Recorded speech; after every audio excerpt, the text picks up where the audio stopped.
Pourquoi ce serait de ma faute si on a failli être en retard? Mon rendez-vous a pris plus de temps que prévu, d'accord. Elle n'avait qu'à pas passer une demi-heure dans la salle de bain. Puis encore heureux que j'ai pris le périph'. Pourquoi a-t-elle insisté pour que j'aille dans le parking? En plus, j'ai vu une super place juste devant le théâtre. Et d'ailleurs, pourquoi est-ce qu'elle rappelle la babysitter alors qu'on vient de la quitter? Oh, et puis merde, pourquoi vouloir absolument aller au théâtre alors qu'il y avait un très bon film à la télé? Oh, ça va, il va pas me faire la gueule parce que j'appelle la babysitter pour lui demander la route. En plus, je voulais savoir si les enfants n'avaient pas pleuré. Et pourquoi vouloir toujours aller dans le même resto après? Et pourquoi ne montre-t-il pas un peu d'enthousiasme pour une fois qu'on sort? Toutes ces questions, si elles restent sans réponse, peuvent altérer la qualité de la relation.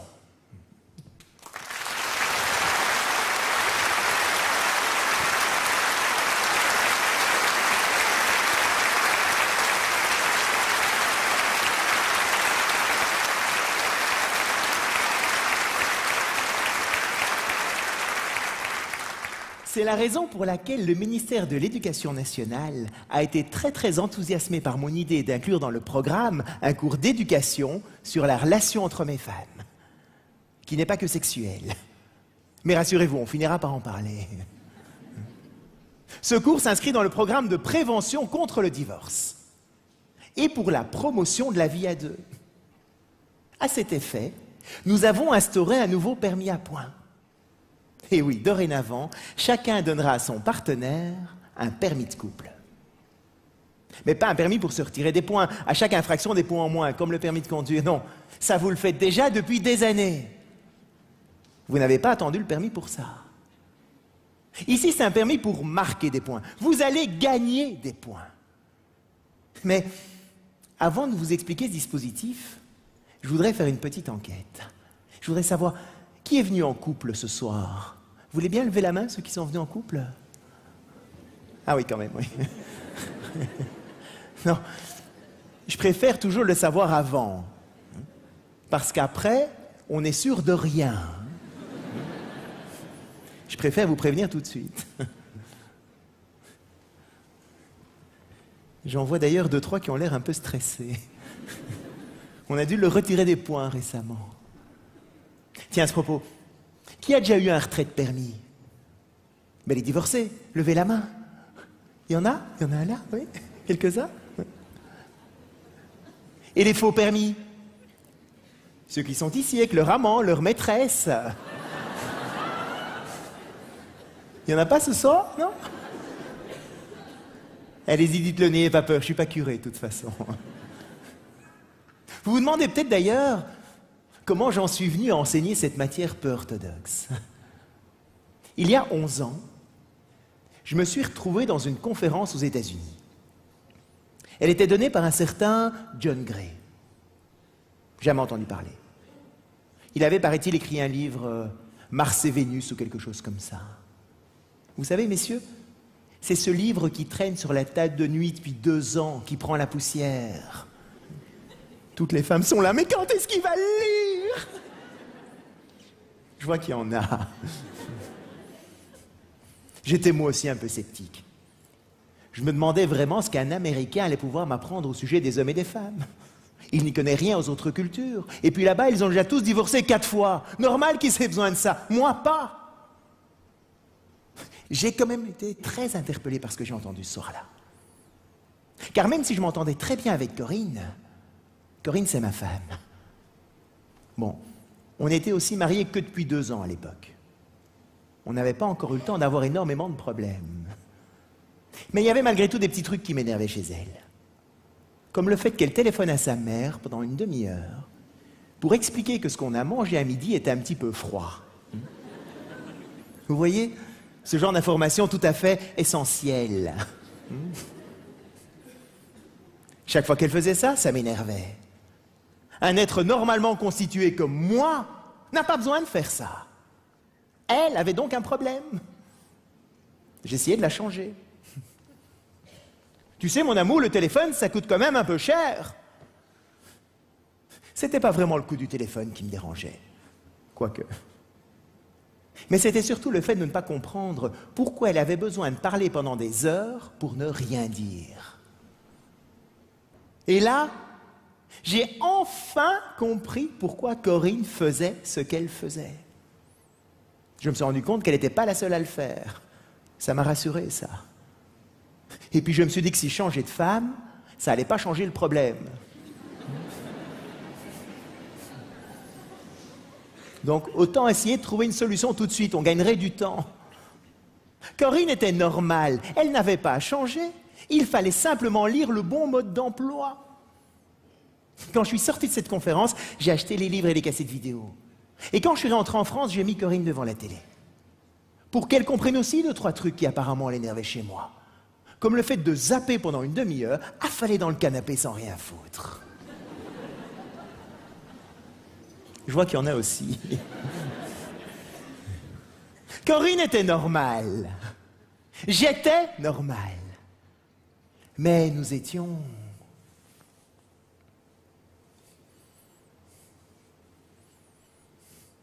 différents. C'était une vraie révélation pour moi. Il fallait que j'en parle. Oui, car dans ce domaine, mon père est un peu un pionnier, un précurseur, un visionnaire. Il a quitté ma mère à ma naissance pour partir avec une de ses collaboratrices. C'était un des premiers en Belgique à l'époque.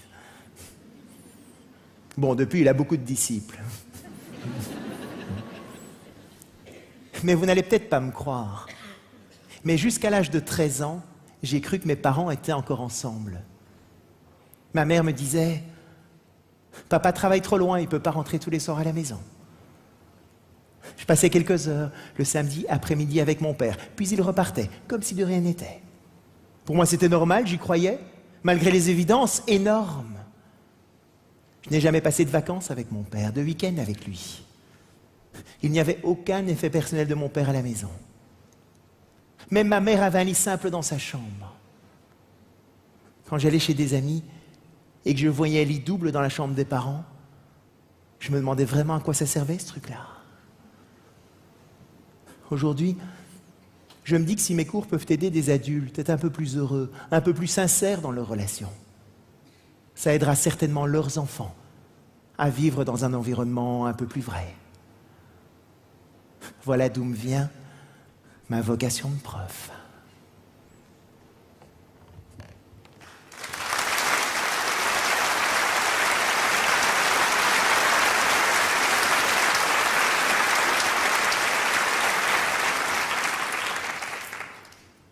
Nous sommes donc différents, vous suivez bien. Bien sûr, j'avais déjà remarqué quelques différences entre mes femmes, notamment au niveau physique. Ce qui n'était d'ailleurs pas pour me déplaire. Mais je n'avais jamais réellement pris conscience qu'on ne fonctionnait pas de la même manière. Peut-être parce qu'au début de la relation, ces différences n'apparaissent pas. Nous parlons la même langue. Monsieur est tout amoureux. Il ose se promener dans la rue avec un bouquet de fleurs. Il prend une douche avant de venir vous chercher, mesdames, et met ses plus beaux vêtements. Il s'organise pour arriver à l'heure. Et si jamais il est coincé dans un embouteillage, il vous appelle pour dire qu'il va avoir quelques minutes de retard. Madame, elle, était très impatiente qu'il rappelle pour lui proposer ce dîner, vérifiant 20 fois la messagerie de son portable. Elle n'utilise plus jamais les ascenseurs et ne prend que les escaliers pour ne pas rester une seule minute hors zone.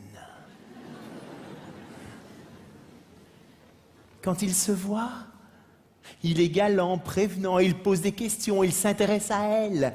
Madame, elle, lui montre qu'elle est ravie d'être là. Ne fait aucune remarque sur le restaurant, ni sur la place de parking qu'il a choisie.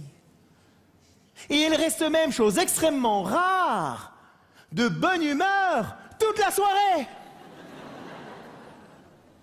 Le rêve, quoi. C'est normal. Au début, on montre toujours l'appartement témoin.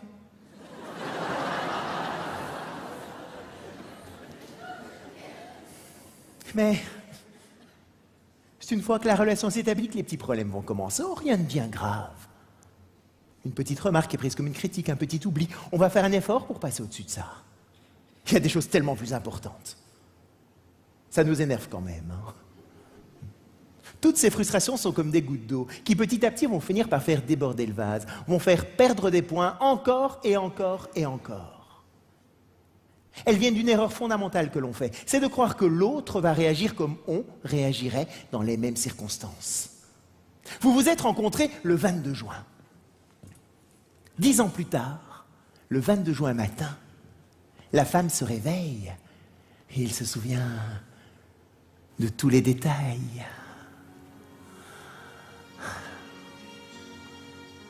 C'est à 9h22.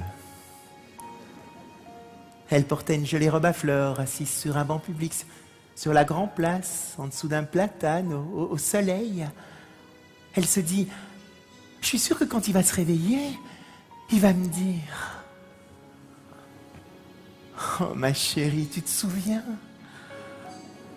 Il y a 10 ans, 9h22, le platane, le banc public, ta robe à fleurs, la grande place, le soleil. Et lui, qu'est-ce qu'il fait? Il se lève, il se rase, il part travailler. Comme d'habitude. Et là, elle se dit, je suis sûre qu'il m'a rien dit ce matin. Parce que ce soir, il va faire une petite surprise. Au bout de 20 ans, elle a compris. Mais au bout de 10 ans, elle espère encore.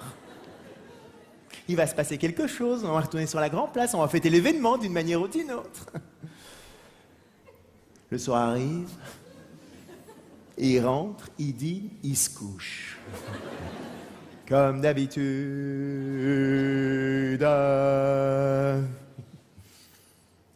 là, elle se dit, voilà la preuve qu'il m'aime plus, ce salaud-là.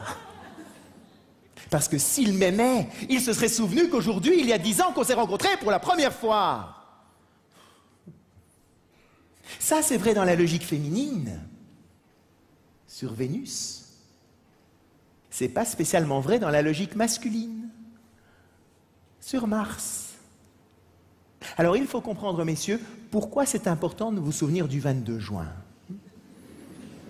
Enfin, pas du 22 juin. Il n'y a rien le 22 juin, messieurs. C'est juste un exemple, hein, d'accord? Non, parce que j'en vois 2, 3 qui sont là. Tiens, c'était quand la date de notre première rencontre? Mais en même temps, mesdames, si un homme ne s'en souvient pas, c'est pas spécialement parce qu'il n'y a plus d'amour. C'est parce qu'on est différents. On part en week-end chez nos amis Jacques et Martine. On a décidé qu'on partait le samedi matin à 8h. Samedi matin, 8h moins 2. L'homme est dans la voiture.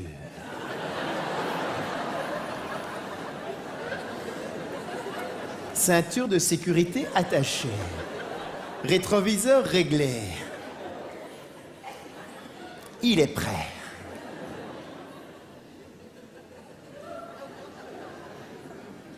Il n'attend plus qu'une seule chose. Sa femme. Elle arrive à 8h10, n'a pas le temps de fermer la portière de la voiture que les pneus crissent sur le gravier. Mesdames, il y a une chose qui est extrêmement importante pour un homme quand il prend le volant. C'est sa moyenne horaire. Il est impératif qu'il mette le moins de temps possible pour arriver à destination. Parce qu'à l'arrivée, il va retrouver son copain Jacques, qui va lui poser la question. À votre avis? Combien de temps tu as mis?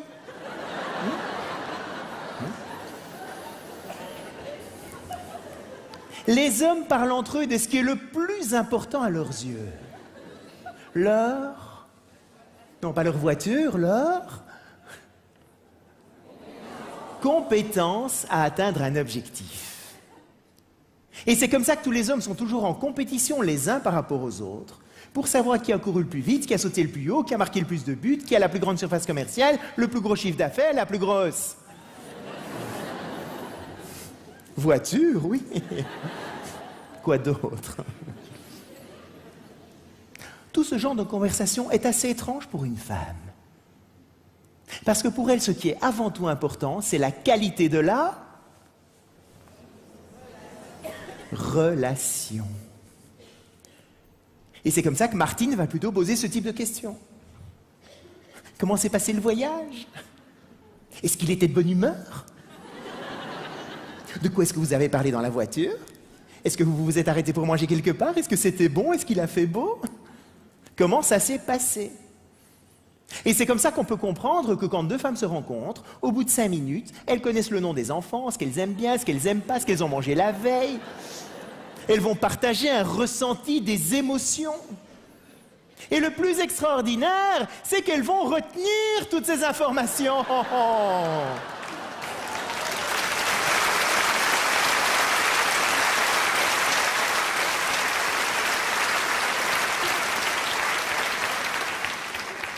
Pour un homme, une date d'anniversaire, un prénom d'enfant, ça rentre par une oreille, si jamais ça rentre. Ça sort tout de suite par l'autre. On n'a pas les mêmes filtres.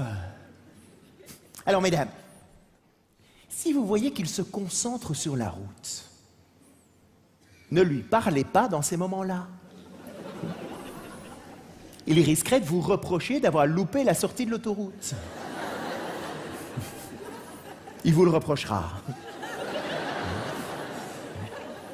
Un homme ne peut pas faire 2 choses à la fois. Eh oui.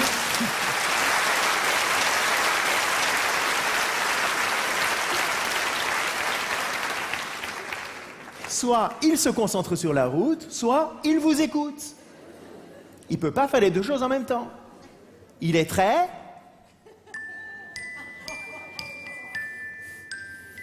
séquentiel. Il n'ouvre qu'un seul dossier à la fois. Une femme demande à un homme de faire quelque chose. L'homme le fait. Ça arrive, ça, mesdames. Hein? Parfois. Et pendant qu'il le fait, elle demande autre chose.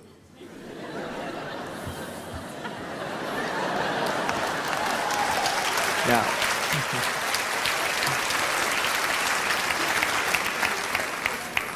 Il y a un bug. On va résister. Et bien souvent, les femmes, à ce moment-là, se disent « Mais voilà la preuve qu'il ne veut pas m'aider. » Mesdames, c'est pas qu'on ne veut pas vous aider, c'est que c'est pas le bon moment de nous le demander. Parce qu'étant déjà dans un dossier, il faut qu'on ferme le dossier, qu'on en ouvre un autre. Ça demande une certaine gestion de fichiers.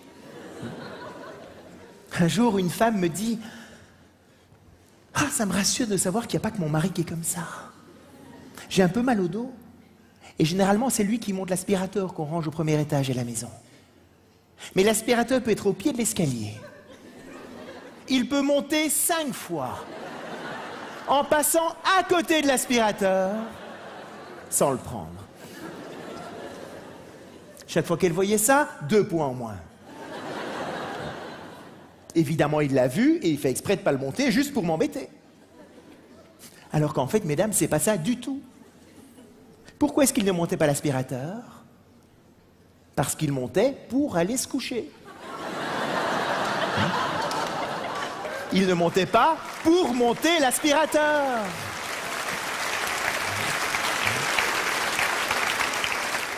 On est extrêmement séquentiel. Dans les maisons, on laisse les affaires sur les escaliers pour les monter. Un homme voit ça, il va les enjamber. Et en râlant en plus. On est en train de lui mettre des bâtons dans les roues. Mon objectif, c'est d'aller là et on veut me retarder. Il va pas imaginer une seule seconde qu'il peut se baisser pour le prendre. C'est assez étrange pour une femme.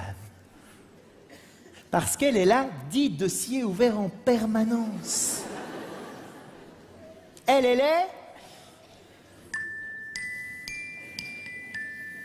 multitâche.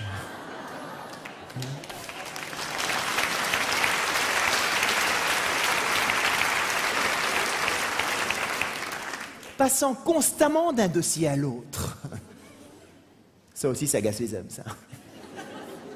Un jour, une amie m'appelle de l'étranger. Au bout de 3 minutes, elle me dit « Oh, excuse-moi, il y a quelque chose qui brûle à la cuisine, je reviens tout de suite. » Dépose le téléphone.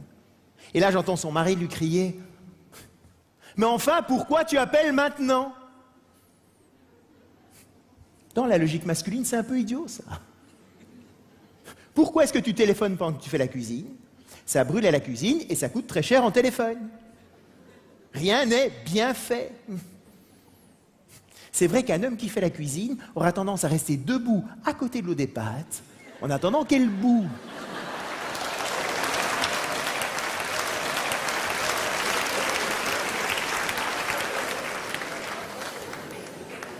C'est vrai que ça va peut-être pas la faire bouillir plus vite.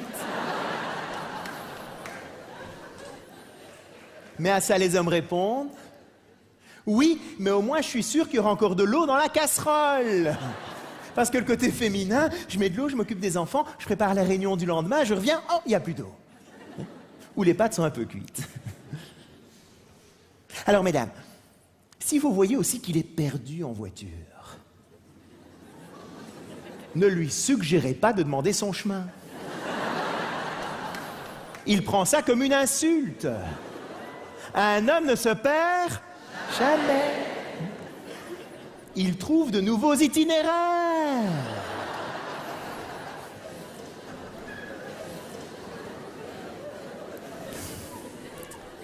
De manière générale, un homme n'aime pas trop parler de ses problèmes.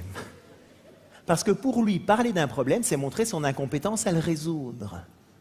Or, comme il se définit par sa compétence, il préfère donc résoudre ses problèmes tout seul. Mais bon, s'il est vraiment paumé, il peut parfois se résigner et demander son chemin. C'est pas évident. Ça lui arrache la gorge. Et d'ailleurs, mesdames, si vous êtes dans la voiture, il va vous dire « Demande-toi ».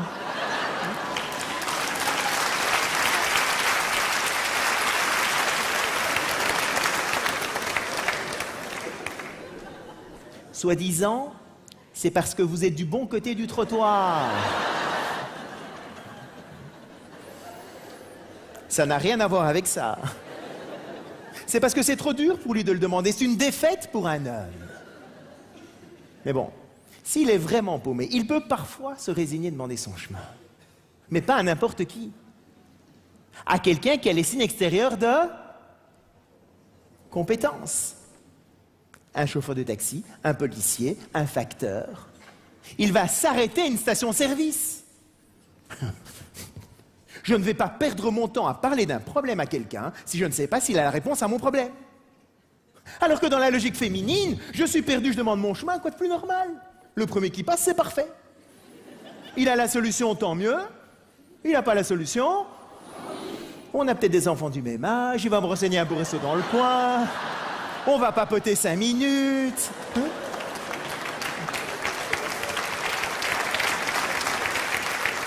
On s'est bien amusé. Et tu lui as demandé le chemin? Oh non, j'ai oublié.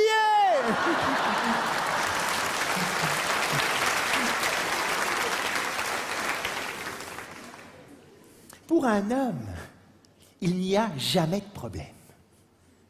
Enfin, c'est pas qu'il n'y a jamais de problème, c'est qu'il n'y a aucune raison d'en parler. Un problème passé est passé, donc c'est plus la peine de revenir dessus. Un problème présent, j'essaie de le résoudre seul, donc j'en parle pas. Et un problème futur, on verra bien s'il arrive dans le futur, mais c'est pas la peine de commencer à crêper le chignon pendant des heures pour savoir ce qui pourrait se passer dans 5 ans quand j'ai pas encore tous les éléments en compte pour prendre une décision. Donc pour un homme, tout va bien. Et ça peut être frustrant pour une femme parce que pour elle, parler d'un problème n'est pas spécialement pour avoir la solution, mais c'est avant tout pour pouvoir partager, échanger, communiquer ce qu'on ressent par rapport au problème. Elle veut parler des problèmes. Ayant compris ça, voilà maintenant le type de conversation qu'on peut avoir à la maison. Corinne rentre il y a quelques années à la maison, elle me dit « Ouh là là, dans quel lycée on va mettre Julie ?» Notre fille aînée, Julie. On a 4 enfants. Elle avait 7 ans à l'époque. Dans ma logique masculine, quand j'entends ça, j'ai envie de botter en touche tout de suite. Qu'elle entre d'abord au collège, on verra bien plus tard. Il n'y a pas de décision à prendre maintenant, donc il n'y a aucune raison d'en parler. Mais bon, j'ai compris 2-3 choses maintenant, donc on en parle. On en parle. Mais oui, parce que j'ai une copine qui m'a dit que ce lycée-là, il n'était pas terrible. Il y en a un autre qui est vraiment bien, mais qui était un peu plus loin. Mais je sais pas, le matin, si j'aurais le temps d'aller conduire les enfants dans une école et puis dans l'autre, quand t'es pas là le matin, de toute façon, t'es jamais là le matin, donc il faut bien que je débrouille toute seule. Peut-être qu'elle pourrait prendre un bus. Oh non, je veux vraiment pas qu'elle prenne un bus, parce que moi, toute ma jeunesse, j'ai dû prendre un bus. Et mes parents m'engueulaient parce que je faisais du bruit le matin. C'est vraiment difficile à vivre pour moi. Je devais me lever avant eux, c'était vraiment difficile. Toute seule, hein, vous voyez, toute seule comme ça. Hein. Donc ça, je veux vraiment pas imposer à Julie. Mais peut-être qu'on pourrait déménager, comme ça on sera entre les 2 écoles. Ben, allons-y, déménageons demain, évidemment. Oui, mais si on déménage, peut-être qu'on pourrait rentrer en Belgique, parce que le système scolaire est quand même moins basé sur la compétition qu'en France, ou les États-Unis. Ce serait quand même sympa d'aller habiter quelques années aux États-Unis. Et j'ai une copine qui m'a dit qu'en Australie, le système scolaire est fabuleux. Quoi, elle t'a dit ça? Mais oui, ils font du sport à l'école l'après-midi, le respect du rythme de l'enfant, la manière dont ils apprennent la gestion des conflits, c'est vraiment génial tout ce qu'ils font. On fait le tour de la Terre comme ça pendant 10 minutes. Et puis au bout de 10 minutes, elle me dit « Oh, mais de toute façon, il n'y a pas de décision à prendre maintenant. »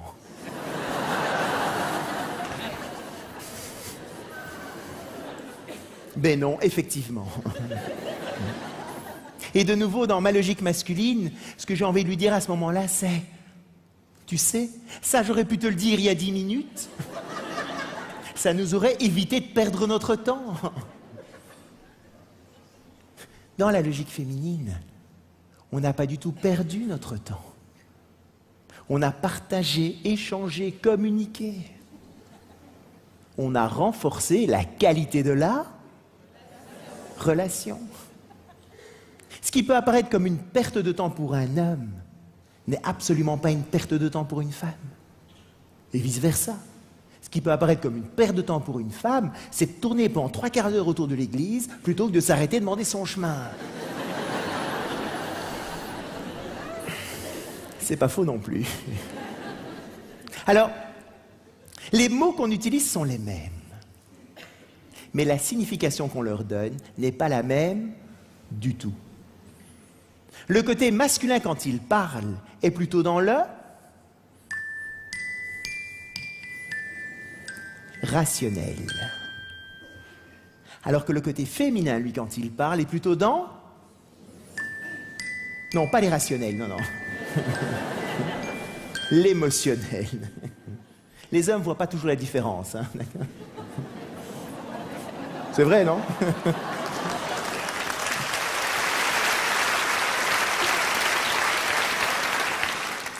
Corinne se lève le matin. Elle va vers sa garde-robe. Elle ouvre sa garde-robe. Et elle me dit...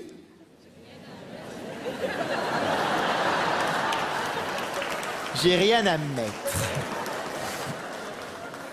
Chez vous aussi? Moi, avant, quand j'entendais ça, je me disais, mais pourquoi elle me ment? Parce que pour moi, j'ai rien à me mettre, ça veut dire, il n'y a pas de vêtements dans ma garde-robe. Or, des vêtements, il y en a.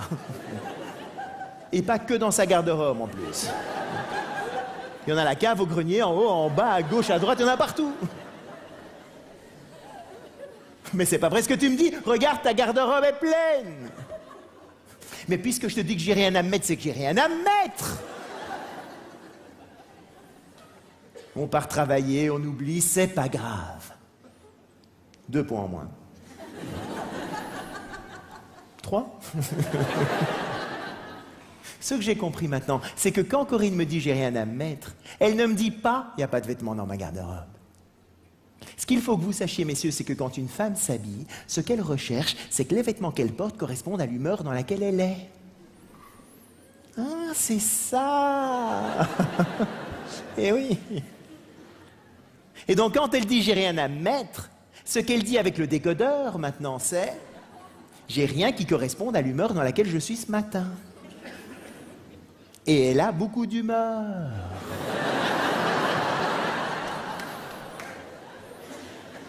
Bon, je sais, c'est un peu facile. Mais c'est comme ça qu'on peut comprendre pourquoi une femme peut prendre plus que nécessaire quand on part en week-end, en vacances. Moi, je pars 2 jours, je prends 2 chemises efficaces. Ça marche pas dans l'esprit féminin parce que je sais pas le temps qu'il va faire, les gens qu'on va rencontrer, les circonstances, si le restaurant dans lequel on va aller va être plus ou moins chic. C'est pas qu'elle va tout mettre. Mais il faut qu'elle puisse avoir le choix au moment où elle devra prendre une décision. Donc, messieurs, quand on part en vacances, on prend une grande valise. Cela vous fera un petit peu d'exercice.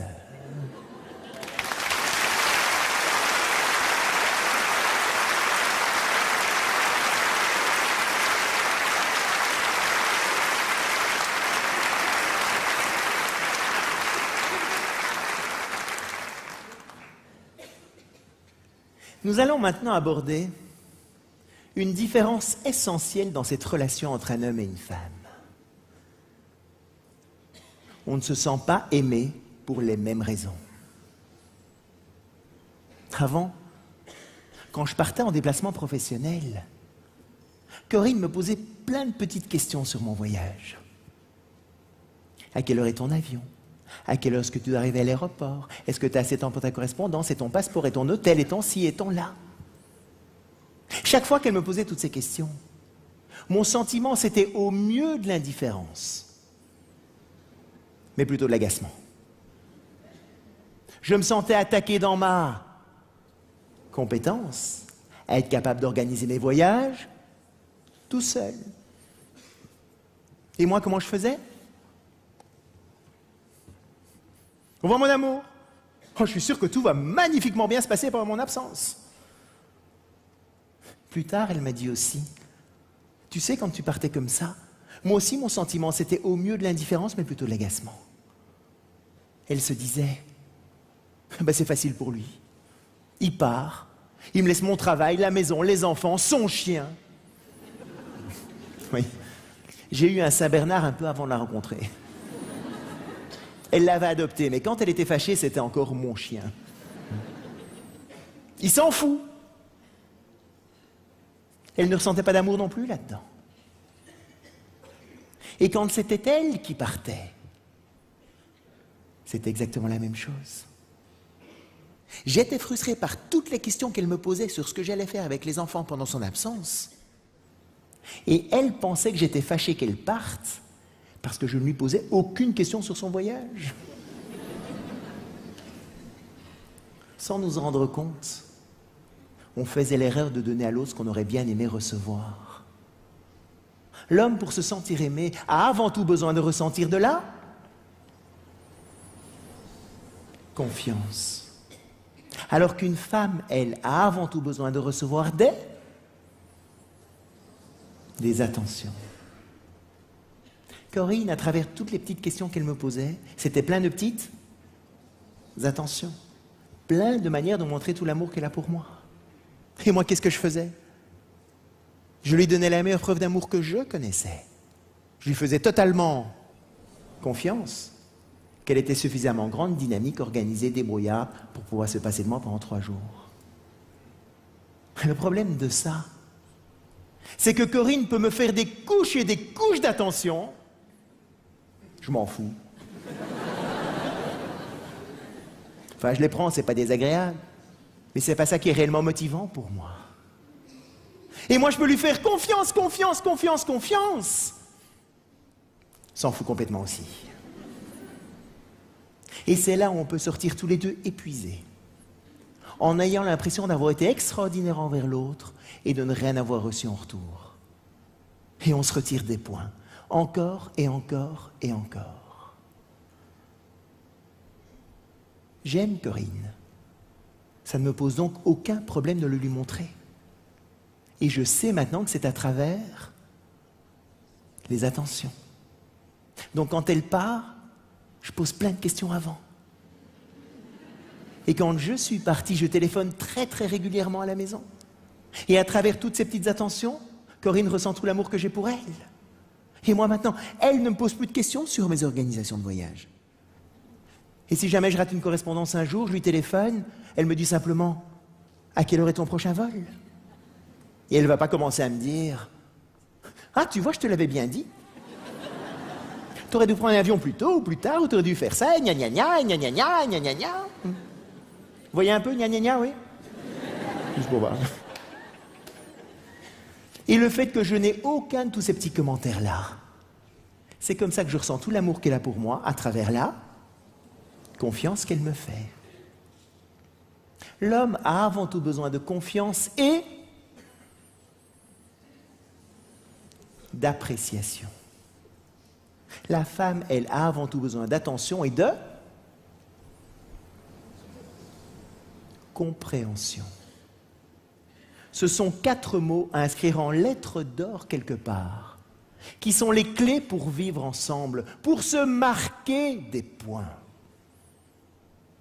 Elle a donc avant tout besoin d'attention. Et pour ça, on pourrait la comparer à un jardin. Qu'est-ce qu'il faut faire pour qu'un jardin soit beau? L'arroser, l'entretenir, enlever les mauvaises herbes, bêcher, labourer. Oh non!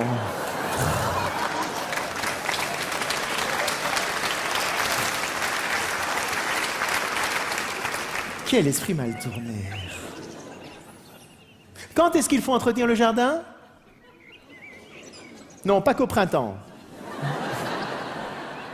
Tout le temps. Est-ce que c'est fini un jour? Jamais. Eh bien, messieurs, pour qu'une relation fonctionne bien, une femme a besoin d'avoir des preuves quotidiennes qu'elle est la plus importante dans votre vie. Et ça, ce n'est jamais acquis une fois pour toutes. Or, qu'est-ce qui se passe au début de la relation? L'homme, c'est le prince charmant, grand, beau et fort, qui veut vous montrer, mesdames, comme il est amoureux de vous. Il multiplie naturellement toutes les petites attentions. Il est galant, prévenant, il ouvre la portière, il propose des sorties. Vous vous souvenez? Normal, au début, il est à un entretien d'embauche.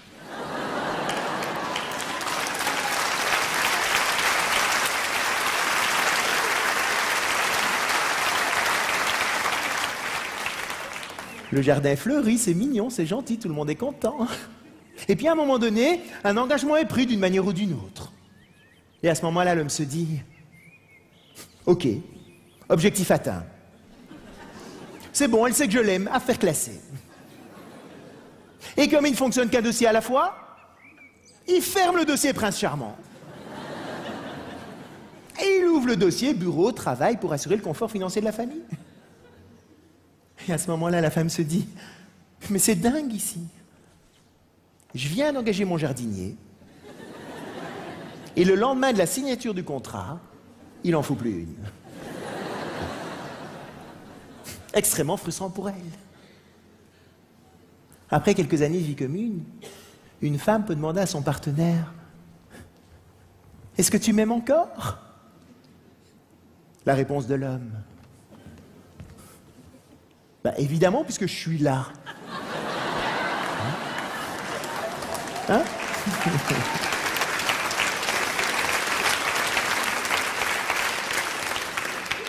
Et puis je te l'ai dit il y a 5 ans que je t'aimais, tu te souviens? Tu t'as quand même pas mal demandé tous les jours. Un jour, un homme me dit « Je comprends maintenant pourquoi ma femme est un peu frustrée. Parce que chaque fois qu'elle me demande « Est-ce que tu m'aimes ?» je lui réponds « Tu seras la première personne informée quand ce ne sera plus le cas. » C'est romantique, hein? Si je suis là, c'est que je t'aime. Arrête de te poser la question. Tu devrais le savoir une fois pour toutes. Messieurs, elle ne le saura jamais une fois pour toutes. Car aussi beau qu'ait pu être un jardin, Dès qu'on arrête de s'en occuper, mauvaises herbes se mettent à pousser. Alors là, j'entends 2, 3 hommes se dire « Je savais qu'il y avait un piège en venant ici ce soir. » Avec tout ce que je fais déjà, il m'en remet une couche, celui-là. Parce que les hommes sont dans la logique suivante. Bon. Il faudrait peut-être que je lui montre que je l'aime.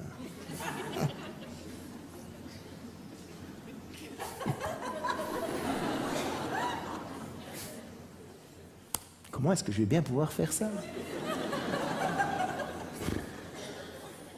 Comme je l'aime très fort, il faut que je fasse quelque chose de très grand. Si je faisais un petit geste, ça veut dire que je l'aime un peu. Non, non, non, il faut que je fasse quelque chose à la taille de l'amour que j'ai pour elle. Ouais, mais qu'est-ce que je pourrais faire de plus que ce que j'ai déjà fait? On habite ensemble, on s'est mariés, on a des enfants, on a peut-être acheté une maison ou un appartement. Qu'est-ce que je pourrais faire de plus que ça?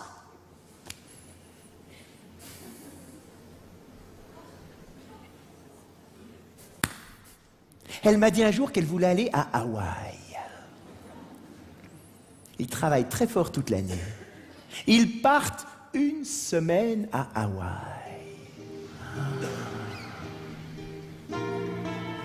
La plage, l'océan, les palmiers, les cocotiers.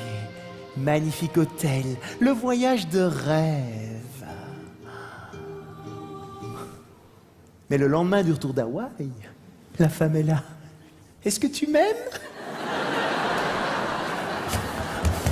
Hey, oh, oh, oh, oh, oh. 1 semaine à Hawaï, tu pourrais me laisser 2, 3 jours de répit quand même.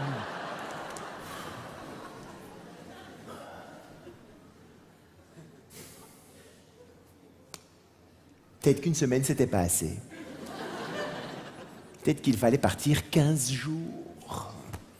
Ils travaillent 2 fois plus fort l'année suivante. L'année suivante, ils repartent 15 jours à Hawaï. Huile de coco sur les corps bronzés. Magnifique croisière. Mais même le lendemain du retour des 15 jours, la femme est là. Est-ce que tu m'aimes? Il y a des hommes qui baissent les bras. J'en peux plus, moi. On a déjà l'écran plasma, les canapés en cuir, le Renault Espace.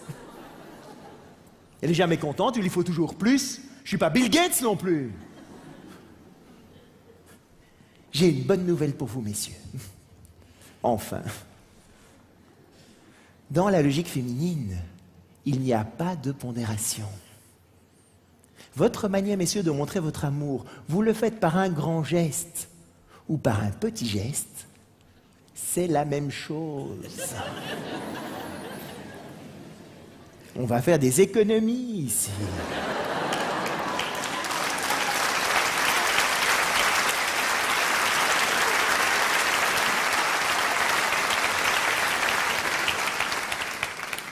Et c'est comme ça notamment que j'ai commencé à comprendre l'intérêt d'un bouquet de fleurs. Moi, avant, je me disais, à quoi ça sert d'aller offrir un bouquet de fleurs quand de toute façon, dans 1 semaine, il sera fané, il faudra le foutre à la poubelle. Autant mettre 30 € directement à la poubelle. Ce que j'ai compris maintenant, c'est que l'intérêt du bouquet de fleurs, justement, c'est qu'il fane. Ce qui veut dire que rien n'est jamais acquis 1 fois pour toutes, que c'est toujours à renouveler. Et c'est comme ça que dans l'esprit féminin, recevoir des fleurs coupées ou recevoir des fleurs en pot, ça n'a rien à voir. Les fleurs en pot, c'est « Tiens, le problème est réglé pour 6 mois. »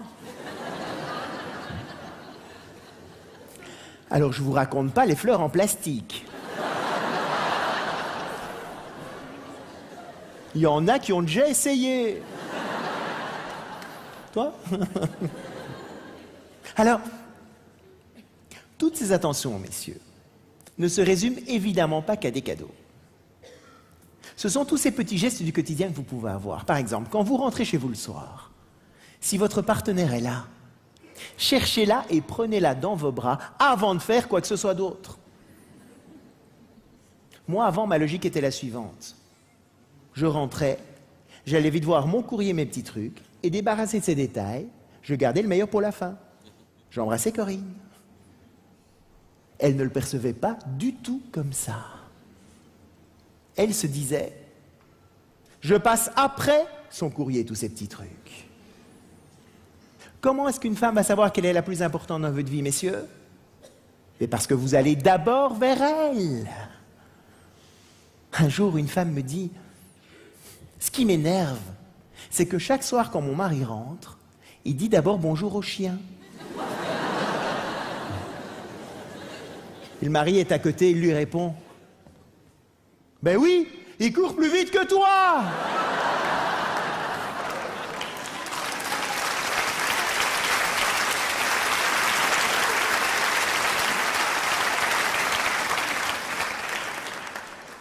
Si tu veux que je te dise bonjour d'abord, t'as qu'à enfermer le chien ou t'entraîner un peu. Moi, je dis bonjour dans l'ordre d'arrivée de ce qui me vient.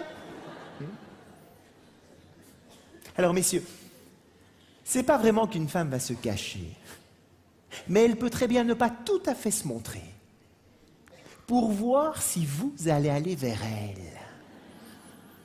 Hein? C'est subtil, ça. Féminin.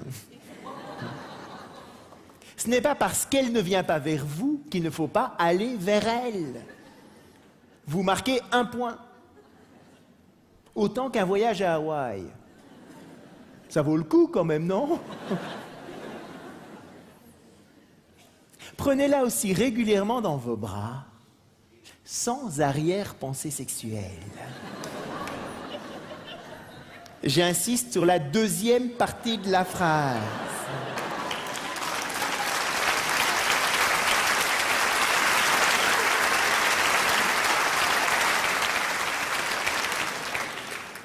Beaucoup de femmes se plaignent que leur partenaire ne la prend plus dans les bras que quand il a envie de faire l'amour. Et les hommes sont là. Ben oui.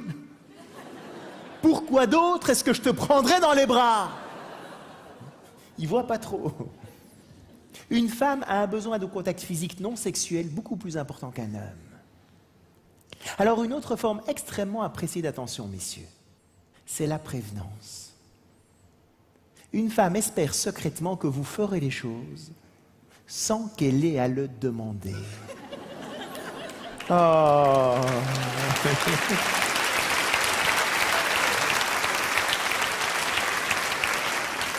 On peut un peu rêver, mesdames. Hein? Une femme peut avoir des difficultés à demander. Si vous êtes capable, messieurs, d'anticiper les demandes, de ne pas attendre qu'elle demande pour faire les choses, vous marquerez un très, très grand nombre de points.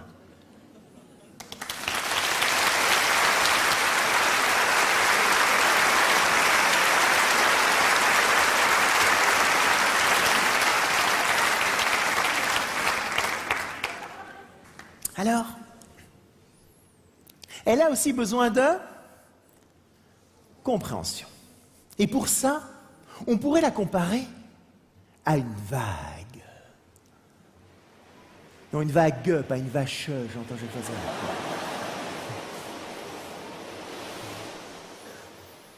Parce qu'une vague, il y a des hauts et des bas. Dans les hauts, comment ça marche? Oh, la vie est belle, je t'aime, c'est merveilleux, qu'est-ce qu'on est bien ensemble, mais oui, je vais le faire, il n'y a pas de problème. Et puis, à un moment donné, et dans l'esprit masculin, sans aucune raison particulière, tout d'un coup, il n'y a plus rien qui va. Et comment est-ce qu'on va remarquer ce changement de cap, là, ce changement d'humeur? Bien, c'est à ce moment-là qu'une femme va commencer à parler de plein de problèmes et qu'elle va utiliser ce qu'un homme prend pour des exagérations. Elle va utiliser des mots comme toujours, jamais, personne, tout le monde. C'est toujours la même chose. Tu ne fais jamais rien. C'est moi qui fais tout. Personne ne m'aime. Ça n'ira jamais. Vous connaissez bien Volson, hein?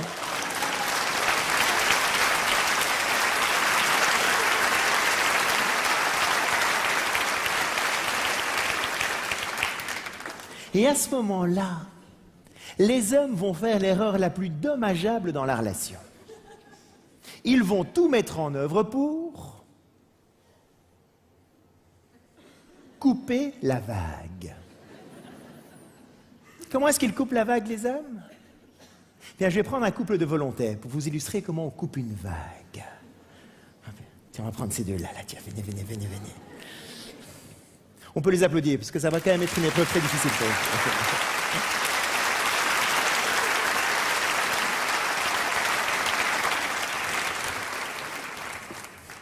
Viens, venez. Comment tu t'appelles? Geneviève. Je peux t'appeler Corinne, parce que moi, ça fait beaucoup de prénoms pour moi. C'est genre... Tiens, assieds-toi là, si tu veux bien. Prends le micro derrière. Et toi? Eric, tiens, Eric, assieds-toi. Prends le micro là. Oups. Tiens. Comment ils font les hommes pour couper la vague? 4 étapes dans la stratégie. Tiens, micro. 4 étapes dans la stratégie masculine pour couper une vague. Vous allez voir, extrêmement codifié. Première étape, ils arrivent gentiment avec la solution au problème. Vas-y, tu commences à parler de tes problèmes. Vas-y, premier problème. J'en ai marre de mon boulot. Vas-y. Tu n'as qu'à chercher un autre travail. Il n'y a pas de problème, il n'y a que des solutions. Il n'y a qu'à, faucon, il suffit de... Deuxième étape, quand il voit que ça ne marche pas, Eric, c'est parce que toi, tu continues à parler de tous tes problèmes. Eric va alors utiliser des petits mots gentils et rassurants. Du genre... Ça ira mieux demain, ne t'en fais pas. Vois le côté positif des choses. Ce n'est pas si grave que ça. C'est dit sur un ton un peu mielleux, un peu paternaliste, un peu condescendant. Ça t'énerve. 2 fois plus. Troisième étape alors. Et après quelques années, il va tout de suite à la 3e étape. Il prend des raccourcis. Il l'engueule. C'est quoi ton problème? T'as tout pour être heureuse, et tu ne l'es pas encore. Qu'est-ce qu'il te faut de plus? Tu es dépressif, cyclotimique? Tu dois avoir un problème? Va voir un médecin, va te faire soigner.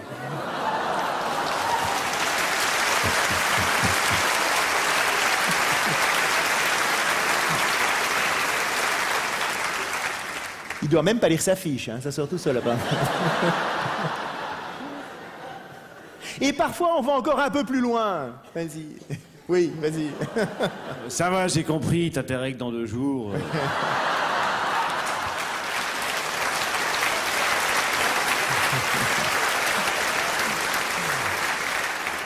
On n'est pas toujours très élégant dans ces moments-là. Et la 4e étape. Et aussi, après quelques années, il va tout de suite à la 4e étape. Il se barre en disant... Si c'est pour me parler comme un chien, je préfère aller faire un tour dehors et je reviendrai quand tu seras calmé. Ouais, il va faire un tour dehors. Vas-y. Merci.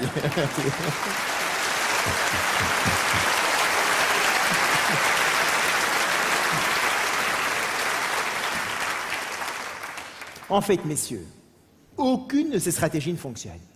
Hein? Il n'y a rien qui marche. Hein? Vous avez déjà tout essayé. À l'endroit, à l'envers, en haut, en bas, rien ne fonctionne. Pourquoi? Parce que l'erreur est évitée à tout prix dans la relation. Il ne faut absolument pas couper la vague. Ce qu'il faut faire, c'est quoi?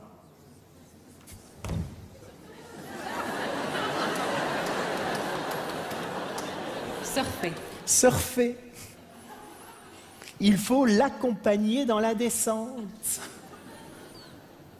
Ça veut dire qu'il faut qu'un homme comprenne que quand une femme descend cette vague, elle n'est pas dans un côté masculin rationnel, elle est dans son côté féminin émotionnel. Et que sa demande à ce moment-là est donc de se sentir comprise dans les émotions qu'elle vit. Oula. Qu'est-ce que ça veut dire, ça? Il y a des périodes dans l'année où je suis vraiment beaucoup parti de la maison. Dans ces moments-là, Corinne peut me dire quelque chose comme... Oh, c'est dur quand tu pars. J'en ai marre que tu partes. Je sais bien qu'avant, si je n'avais pas un peu de compréhension de ce phénomène-là, si j'avais entendu Corinne me dire « c'est dur quand tu pars », moi, ce que j'aurais entendu avec mon décodeur masculin, c'est « je ne veux pas que tu partes ». Et comment est-ce que je lui aurais répondu? Évidemment, Corinne, que je pars. C'est mon métier, je suis bien obligé. Et puis Corinne, si tu voulais quelqu'un qui rentre à 5 heures tous les soirs, t'avais qu'à épouser quelqu'un d'autre, hein. Et si tu crois que ça m'amuse, j'adore ce que je fais, mais j'oserais pas lui dire. Donc je vais un peu me martyriser. C'est pas facile pour moi non plus. Et puis on est quand même tous très contents de pouvoir partir en vacances, non? 15 jours à Hawaï en plus. Je vais lui expliquer toutes les raisons bien rationnelles qui font qu'il faut que je parte, et que si elle n'est pas d'accord, c'est pareil.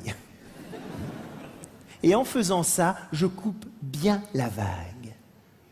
Parce que ce qu'il faut comprendre, messieurs, c'est que quand Corinne me dit « c'est dur quand tu pars », elle ne me dit pas « ne pars pas ».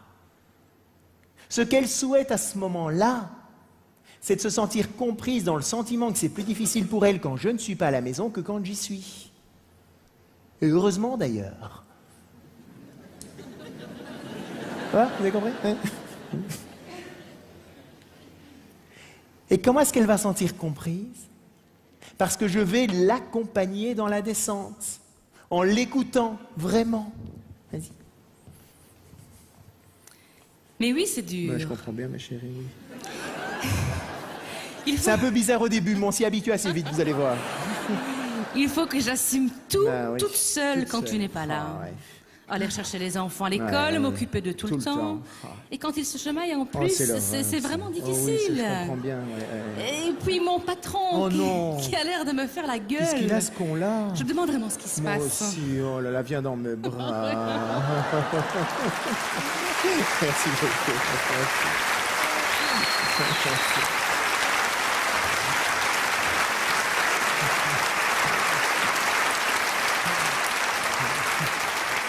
Alors, on rigole un peu maintenant. Mais dans ces moments-là, j'écoute vraiment Corinne. Je sais que c'est plus dur pour elle. Et la bonne nouvelle, messieurs, c'est qu'une fois qu'elle touche le fond, elle remonte. Toute seule. Et quand elle remonte, elle me dit « Oh, il n'y a pas de problème que tu partes, amuse-toi bien. »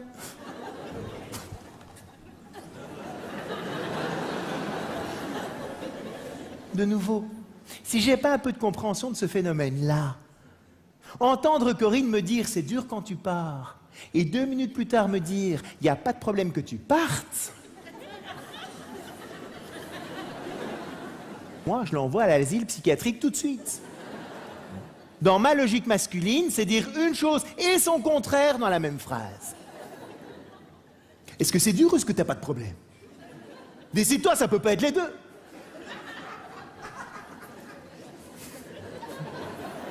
Elle change tout le temps d'avis, elle sait pas ce qu'elle veut. Elle ne change pas d'avis. Dans un premier temps, elle exprime ce qu'elle ressent. Elle n'est pas contre le fait que je parte. Mais où elle commencerait à avoir des problèmes, c'est si elle ne se sentait pas comprise, justement. Car alors, il y aurait du sable qui commencerait à s'accumuler dans le fond de la vague. Et le sable, c'est tout le ressentiment qui s'accumule chez une femme de toutes les fois où elle ne s'est pas sentie comprise. Et pour ça, messieurs, une femme a une mémoire d'éléphant.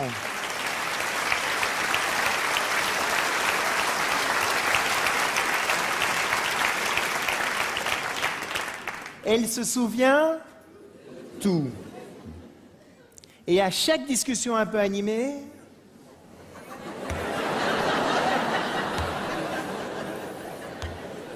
elle nous remet le couvert de tous ces vieux trucs. Et bien souvent, à ce moment-là, les hommes sont totalement démunis par rapport à ça. Mais qu'est-ce que tu me racontes encore? Ça s'est passé il y a des années. On ne peut plus rien y faire, donc il n'y a plus aucune raison d'en parler. Elle en reparlera. Jusqu'à ce qu'elle se sente enfin comprise dans l'émotion engendrée par ce qui s'est passé. Même si c'était il y a des années. Alors pourquoi les hommes font cette erreur systématique de couper la vague? Eh bien parce que l'homme, c'est le prince charmant, qui imagine, mesdames, qu'un jour, vous allez être heureuses Tout le temps comme ça. Avec tout ce qu'il fait. Il n'y a pas de raison qu'il y ait des hauts et des bas. C'est le prince charmant idéal pour cette princesse. Messieurs, si vous voulez vivre avec quelqu'un comme ça,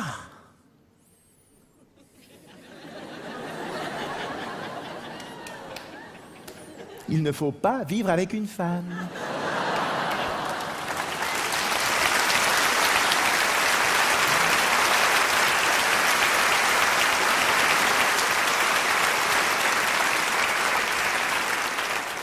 Désolé. Et même dans une relation homosexuelle, il y en a un qui est dans un côté plutôt féminin et un qui est dans un côté plutôt masculin. Vous n'y coupez pas. Vous pouvez vivre avec votre chien. Lui, il est content de vous voir, quelle que soit l'heure à laquelle vous rentrez. Bon, il n'y a pas que des avantages non plus. Mais ça, messieurs, c'est utopique. Mais beaucoup d'hommes sont dans cet imaginaire-là. Et ils vont alors faire l'erreur de prendre tout ce qu'une femme dit quand elle descend cette vague, personnellement, comme une critique, comme un reproche. Et ils vont donc évidemment vouloir se justifier. Mais non, je ne suis pas le salaud que tu es en train de décrire. Regarde, il y a ça et ça qui va bien. S'il te plaît, sois heureuse, il n'y a aucune raison que tu sois malheureuse. Et c'est là où c'est une clé dans la relation. Il faut véritablement qu'un homme comprenne que quand une femme descend cette vague, c'est comme du Canada Dry. Vous vous souvenez de la publicité Canada Dry il y a quelques années? Ça a le goût de l'alcool, l'odeur de l'alcool, les bulles de l'alcool, mais ce n'est pas de l'alcool. Eh bien, il faut qu'un homme sache que quand une femme descend cette vague, ça a le ton de la critique. Ça a les mots de la critique. Ça a tout d'une critique, mais ce n'est pas une critique.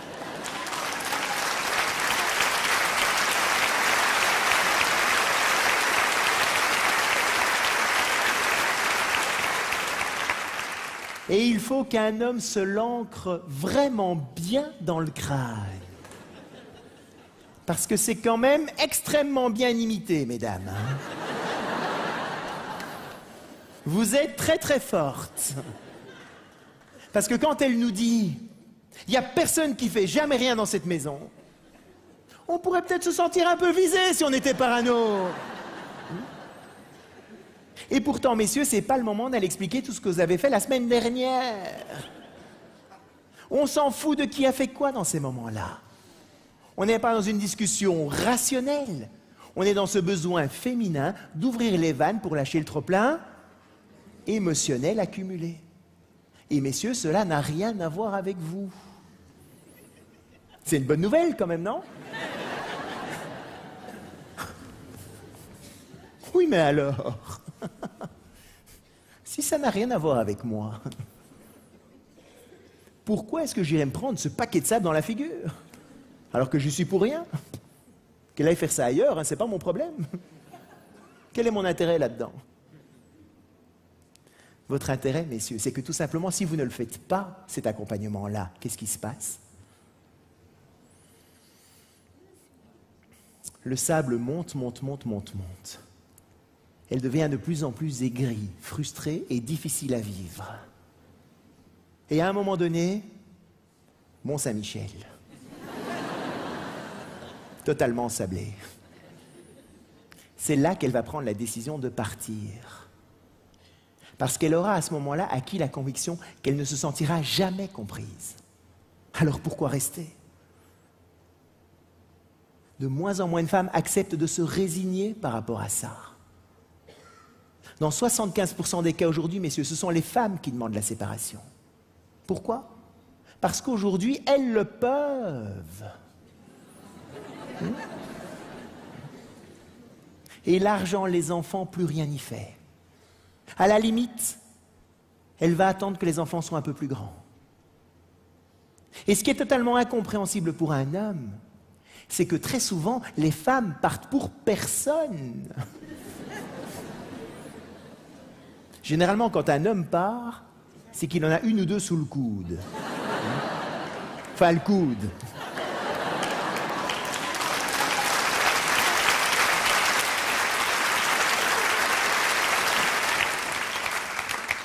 Mais une femme peut très bien partir pour personne. Et ça, c'est extrêmement déstabilisant pour un homme. Parce que le message que l'homme reçoit à ce moment-là, c'est « Tu es moins que rien. Je suis plus heureuse toute seule qu'avec toi. » Le prince charmant, à ce moment-là, il est à la cave.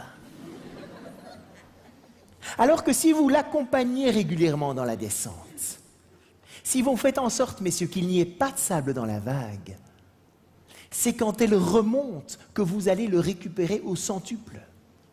Car alors là, amoureuse comme au premier jour, elle sera ravie de vous donner ce dont vous avez besoin. Donc, messieurs, en un mot, il faut draguer très régulièrement. Juste le sable, évidemment.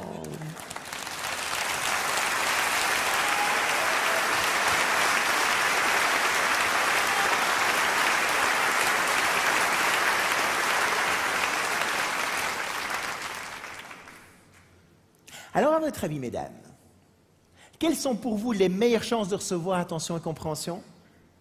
C'est de nous donner? Non. Du sexe, j'entends. On va en parler à la fin, rassurez-vous. C'est de nous donner confiance et appréciation. Et vice-versa, une relation est avant tout une relation d'échange.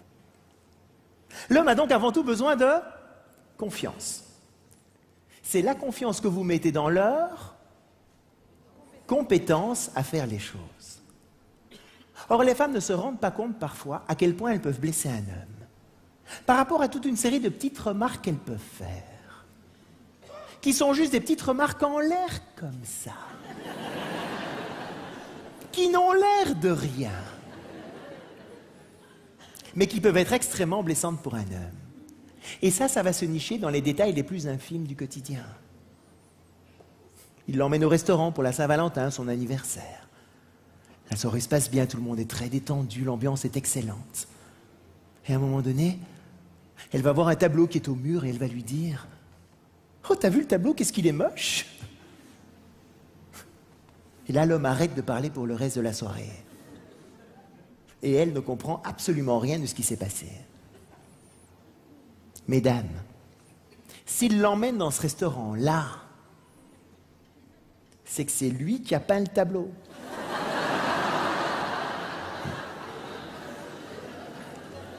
C'est lui qui a fait toute la décoration d'intérieur. Il est le bœuf qui est dans l'assiette. Il est tout. Et toute remarque qu'elle fait par rapport à l'endroit où il l'emmène, il risque de le prendre personnellement. Et la réaction masculine à ce moment-là, c'est de dire « Mais si c'est comme ça, la prochaine fois, tu choisiras le restaurant toute seule. Tu iras toute seule au restaurant, d'ailleurs. C'est encore plus simple. » Pourquoi les hommes arrêtent les petites attentions? Pour deux raisons. La première, effectivement, ils pensent que c'est plus utile parce qu'on s'aime. Mais la deuxième raison plus profonde, c'est parce qu'ils ont tellement peur de se prendre 2 claques sur la figure, si jamais ce n'est pas exactement comme vous voulez, qu'ils ne vont plus rien faire du tout. Le nombre d'hommes, j'ai déjà entendu, ils sont là en train de nettoyer les vitres chez eux. Et la femme vient par derrière. Non, c'est pas dans ce sens-là qu'il faut les nettoyer. C'est dans ce sens-là qu'il faut les nettoyer. Oh, t'as oublié le petit coin là. Il va pas voir tout ce qu'il a fait, juste le petit coin qu'il n'a pas fait. Garde-toi là et pas là, passe par là et pas par là, prends cette route et pas une autre. Tous ces commentaires-là, mesdames, totalement démotivants pour un homme.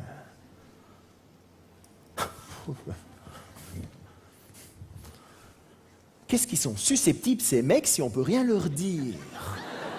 Hein? Mesdames, c'est pas qu'on est susceptible, c'est qu'on est sensible. Oh. Eh oui.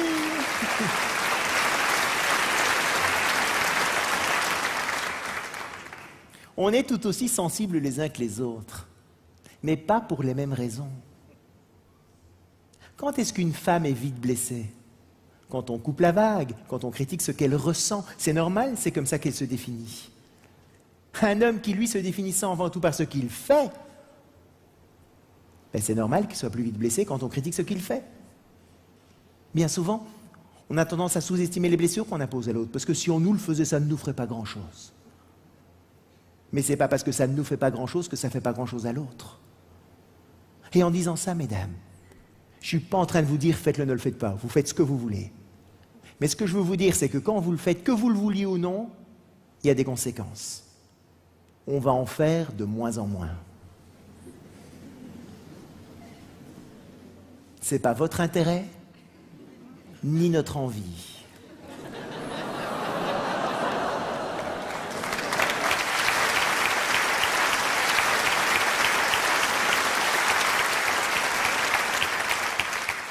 Et mesdames, si vous pouvez vous abstenir de ce genre de petits commentaires en public,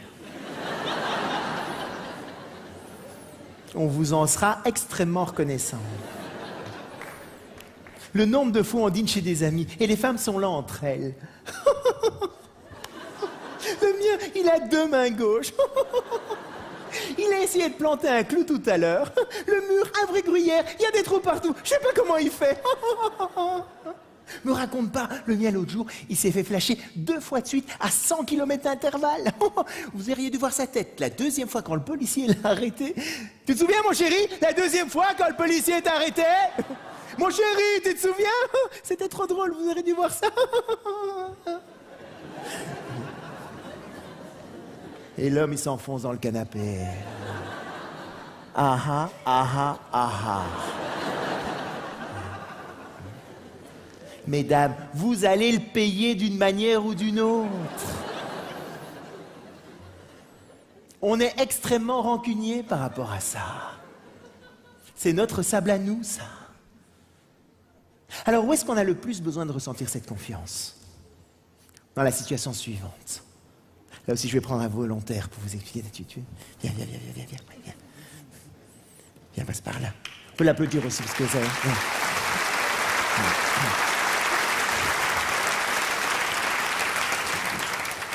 Viens, c'est toi.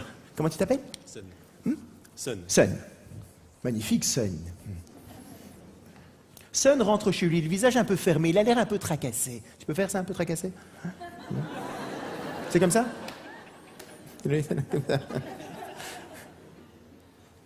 Sa partenaire perçoit immédiatement qu'il a des problèmes avec une tête comme ça.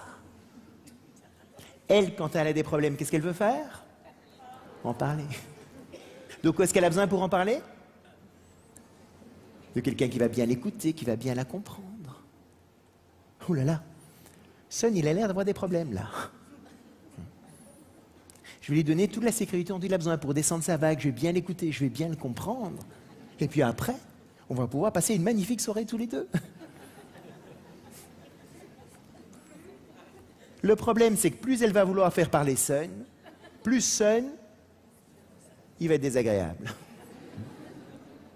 Et c'est là où on va sortir tous les deux frustrés de ce type de conversation. Elle est frustrée parce qu'elle se dit « Mais c'est incroyable ça. Je lui mets tout mon amour pour qu'il puisse descendre cette vague.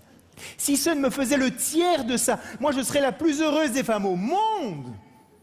Et ce salaud de Sun, il voit pas tous les efforts que je fais pour lui ?» Extrêmement frustrant pour elle. Et Sun, lui, il est tout aussi frustré. Pourquoi? Parce qu'il n'a pas ce dont il a besoin. Parce que ce que je vous ai dit, mesdames, tout à l'heure, c'est que quand un homme a un problème, lui, la dernière chose qu'il veut faire, c'est en parler. Nous, tous les hommes, on est une grotte dans laquelle on va se réfugier quand on a des problèmes. Viens dans ta grotte, il y a une petite grotte que je t'ai préparée, là, tu vas voir. Elle est super confortable, il y a tout le matériel dedans, viens, tu vas voir. Il y a tout ce qu'il faut, là, tiens, rentre là-dedans. Voilà. Rentre bien là dans ta grotte. Il y a un dragon qui est au-dessus de la grotte. Et il brûle toute personne qui essaye d'y rentrer. Et les femmes, par amour, qu'est-ce qu'elles font? Elles prennent un bélier pour enfoncer la porte. Dis-moi ce qui va pas, Sun, parle-moi, il faut qu'on parle. Un dragon. Elles se font brûler par le dragon. À ce moment-là, elle se dit, mais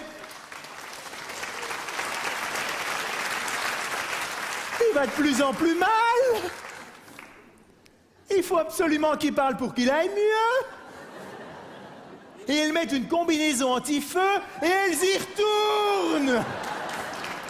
Parle-moi, il faut qu'on parle.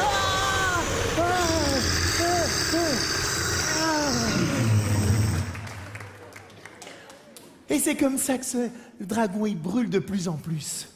Et elle continue à jouer au pompier pyromane en rajoutant de l'huile sur le feu, en n'arrêtant pas de poser des questions. Parle-moi, il faut qu'on parle, dis-moi ce qui va pas, je le vois bien, mais tu peux rentrer à ta place maintenant. Et on peut passer par là. Merci beaucoup.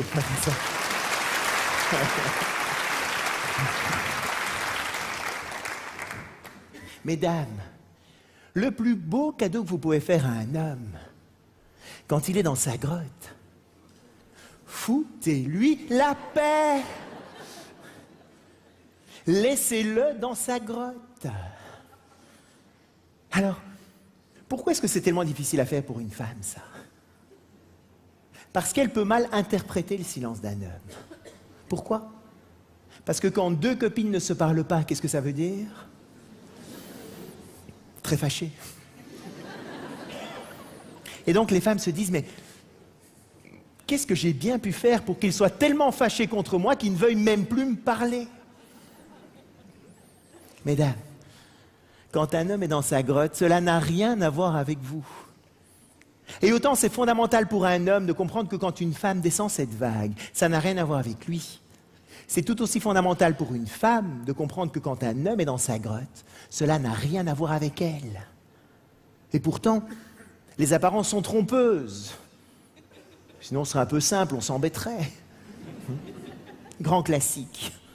Je suis dans ma grotte, fermée à clé, le dragon est là, tout est bien en place, je suis à la maison, je dis pas un mot. Le masque.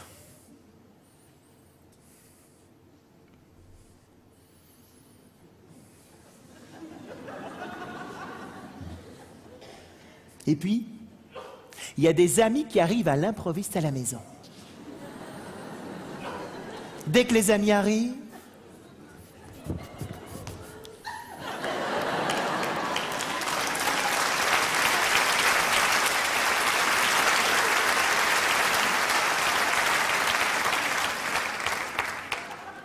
grand sourire, la banane. Comment ça va? Qu'est-ce que je suis content de vous voir? Je vais être tout mignon, adorable pendant 2 heures. Les amis n'ont même pas encore franchi le portail en partant.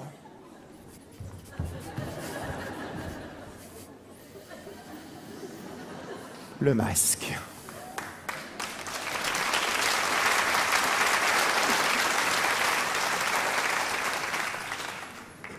Et là, Corinne pourrait se dire...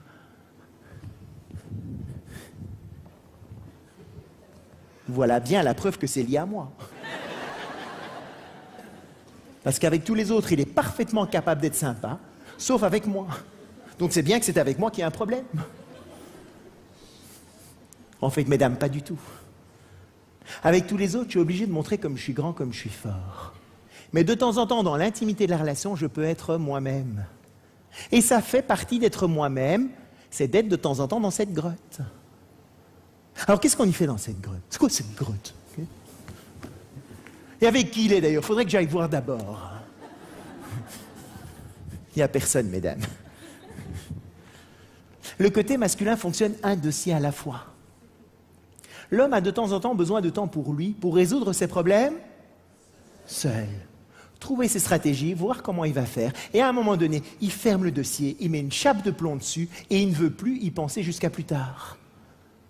Et c'est ça ce qu'on fait dans notre grotte. Et mesdames, cela n'a rien à voir avec vous. Bonne nouvelle aussi, non? Bon, d'accord. Je veux bien le laisser dans sa grotte. Oui, mais j'ai quand même pas envie que ça dure des heures. Hein? Des jours, c'est ça? Des semaines, il y en a, non? Comment faire? Bien, c'est tout simplement de ne pas l'attendre à la sortie avec un rouleau à pâtisserie. Et le rouleau à pâtisserie féminin, c'est quoi?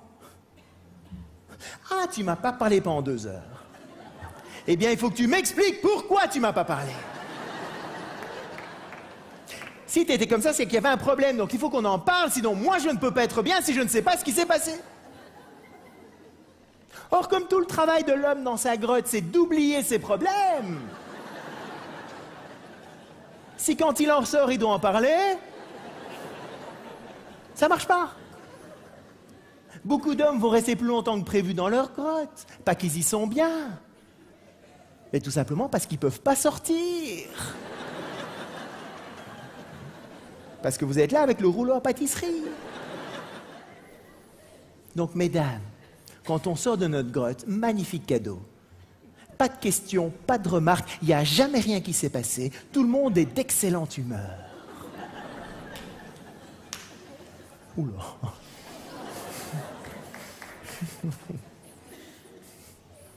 Il me prend pour une sainte, ce gars-là, ou quoi? Ça peut apparaître surréaliste pour certaines femmes.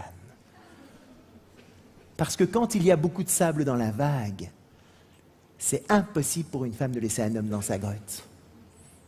Mais moins il y a de sable dans la vague, et plus c'est possible.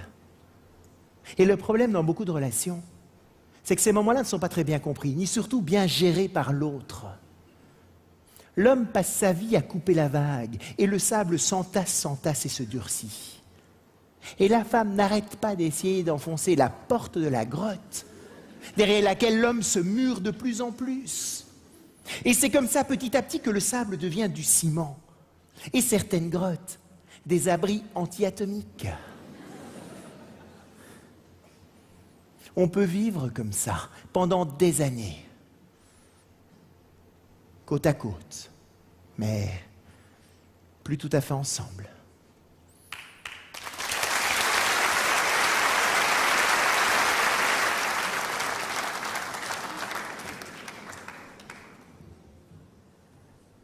Alors, l'homme a aussi besoin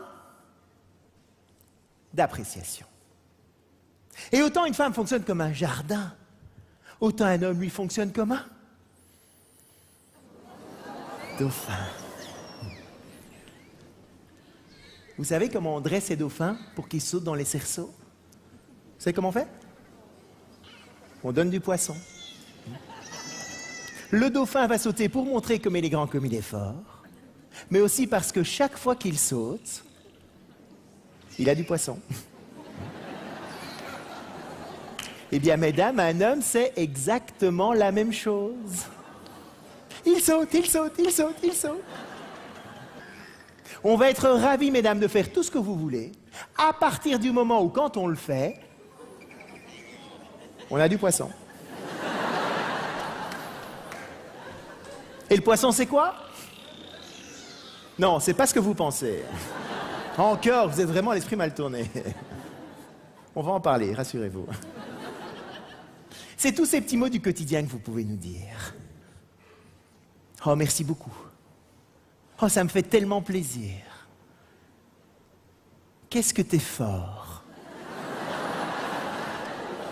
On l'adore, celle-là. Tu me rends tellement heureuse. Qu'est-ce que j'ai de la chance d'être avec un mec comme toi. Et mesdames, tous ces poissons-là, on n'en a jamais assez. Car autant un jardin n'est jamais entretenu une fois pour toutes, autant un dauphin, lui, n'est jamais rassasié. Et heureusement, sinon, qu'est-ce qu'on foutrait ensemble? Et mesdames, on a besoin de ce poisson-là, même si c'est normal qu'on le fasse.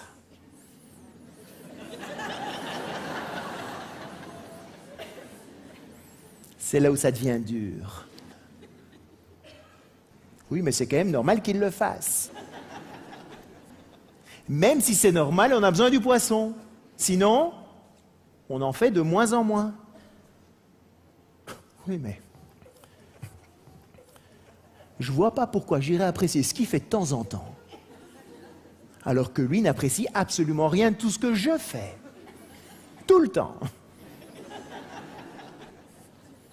Mesdames, vous n'avez pas besoin de poisson. Nous, oui. Je suis à la maison en train de passer l'aspirateur.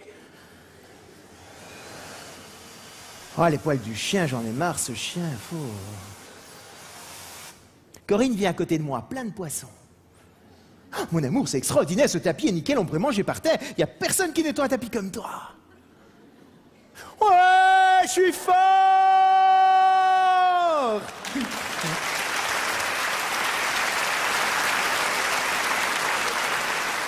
J'aspire 2 fois plus fort.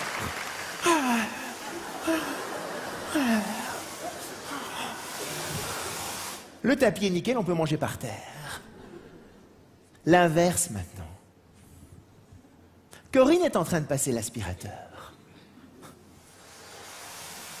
Ah, les poils de son chien, j'en ai marre, son chien. Je viens à côté d'elle, même chose, plein de poissons. Mon amour, c'est extraordinaire, ce tapis est nickel, on pourrait manger par terre. Il n'y a personne qui nettoie un tapis comme toi.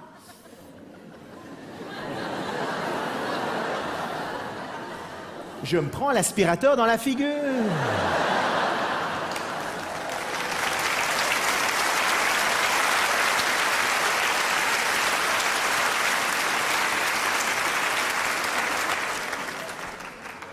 Il y a quelque chose qui va pas ou quoi? L'appréciation n'a aucune prise sur elle. De quoi est-ce qu'elle a vraiment besoin? D'attention. Que je lui dise: oh mon amour, tu es fatigué, va t'asseoir, je vais terminer de passer l'aspirateur. Ah ouais.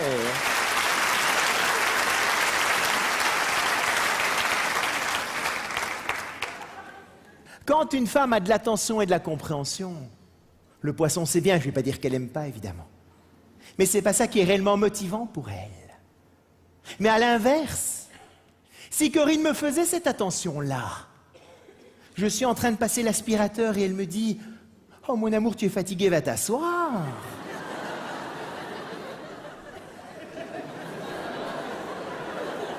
Il y a un problème?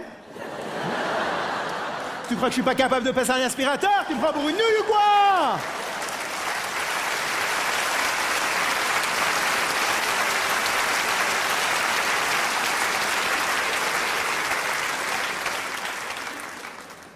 Je n'ai aucune envie qu'elle me fasse cette attention-là.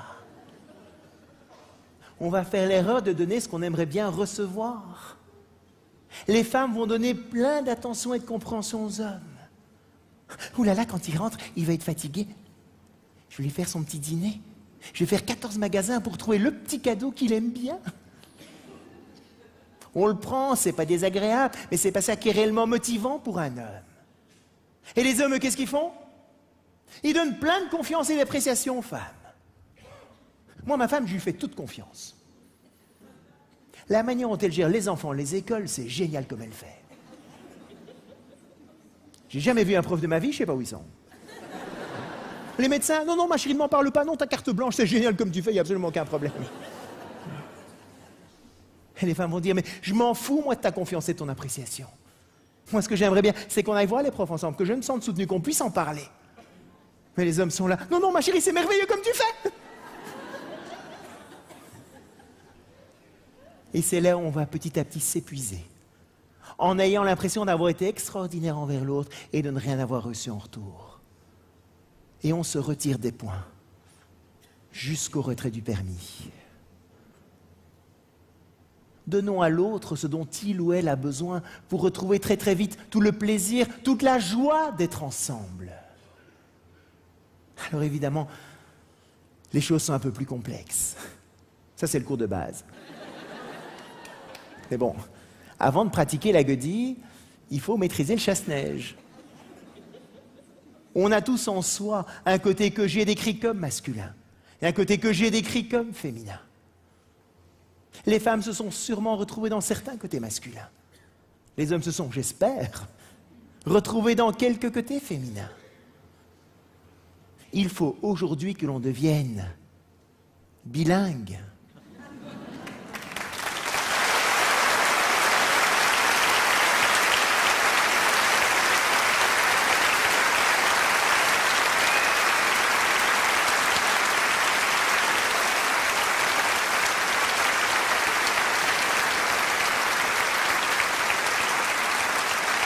Alors, il reste un domaine de la relation qui vaut peut-être le coup d'être abordé. La relation sexuelle. Alors j'en parle à la fin, parce que comme ça, au moins, je suis sûr que les hommes restent jusqu'au bout.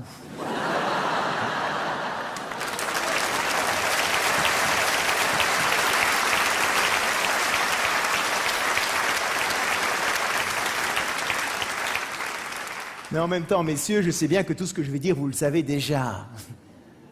Vous êtes des amants exceptionnels, je n'en doute évidemment pas. Vous voyez que ça marche le poisson. Où est-ce que le sentiment masculin de compétence est le plus exacerbé? Dans la relation sexuelle, évidemment. Mesdames, il y a des petites choses intéressantes pour vous aussi. Par exemple, pour un homme, c'est le fait de faire l'amour qui le connecte, qui le reconnecte à ses sentiments amoureux. Quand un homme a envie de faire l'amour, ce n'est pas que physique. Il y a une demande de rapprochement émotionnel, mais qui passe par la relation sexuelle. Donc, mesdames, on n'est pas que des bêtes. C'est assez étrange pour une femme, parce que pour elle, évidemment, c'est l'inverse. L'envie sexuelle découle des sentiments amoureux. Quand le jardin est bien entretenu, quand il n'y a pas de sable dans la vague, les sentiments amoureux sont là et l'envie sexuelle sera présente. Donc, messieurs, sortir la poubelle, ça fait partie de la relation sexuelle. Alors, quand un homme est excité sexuellement, lui, ce qu'il recherche à faire, c'est de se libérer de cette énergie sexuelle. Et il peut donner l'impression d'être un peu pressé de se libérer de cette énergie. Il fonctionne comme un chalumeau. Parce qu'un chalumeau, vous mettez le gaz, la température monte tout de suite à 200 degrés. Un homme qui n'a pas de problème physiologique ou autre, 2-3 minutes caresse du pénis, il a une éjaculation, un orgasme. Ça prend pas 4 heures. Une femme, elle, fonctionne plutôt comme un four. Et c'est pas un micro-ondes.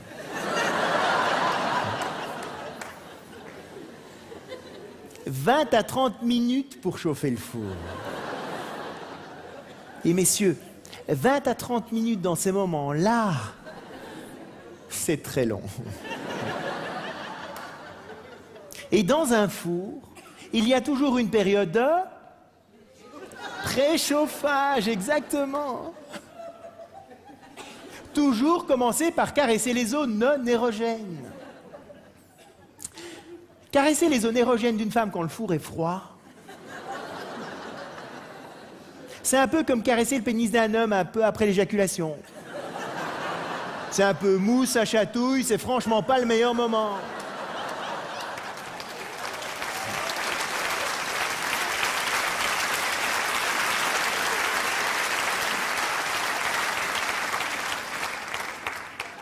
Et c'est là où il y a des hommes qui comprennent pas toujours. Ils arrivent le lendemain matin à la cuisine, poète, ils caressent les seins. La femme est un peu comme ça. Oui, mais hier soir, t'aimais bien? Ben oui, quand le four est chaud, c'est agréable. Quand le four est froid, franchement, c'est pas génial. Mesdames, nous, le chalumeau, il est chaud.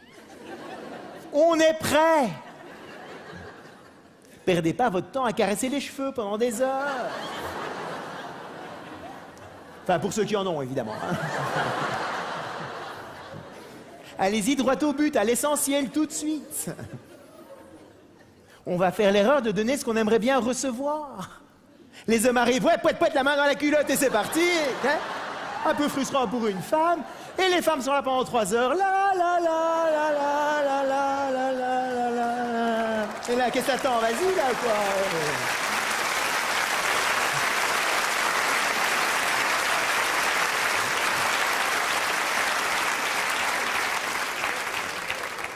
Inversez le processus, vous allez voir, ça marche bien mieux. Alors, qu'est-ce qui fait réellement monter ces températures du four? Mais c'est le fait qu'une femme puisse se dire, mais où est-ce qu'il m'emmène? Qu'est-ce qui va se passer? Globalement, elle le sait. C'est pas une surprise totale pour elle. Mais un homme peut avoir un côté un peu routinier. Ça a bien marché comme ça la fois dernière. Ça marchera encore bien comme ça cette fois-ci. Le problème, messieurs, c'est que vous le faites 4 fois de suite de la même manière. La 5e fois, la femme sait très bien que dans 2 minutes 30, vous allez dire ça, dans 3 minutes 25, vous allez faire ça, et dans 4 minutes 32, ça va être terminé. Alors, je vous parle de variété dans le cadre de la sécurité de la relation, évidemment.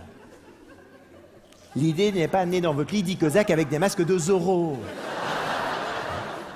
Enfin, vous faites ce que vous voulez, c'est pas mon problème. Je vous parle ici de petits changements. Par exemple, un jour, vous pourriez peut-être commencer par caresser le sein gauche plutôt que le sein droit. Ou bien une idée folle. Caresser dans le sens inverse des aiguilles d'une montre. Quelque temps comme ça. Des petits changements. Point important aussi. 85 à 90% des femmes ont un orgasme par la caresse du clitoris et pas par la pénétration. Assurez-vous de savoir où il est.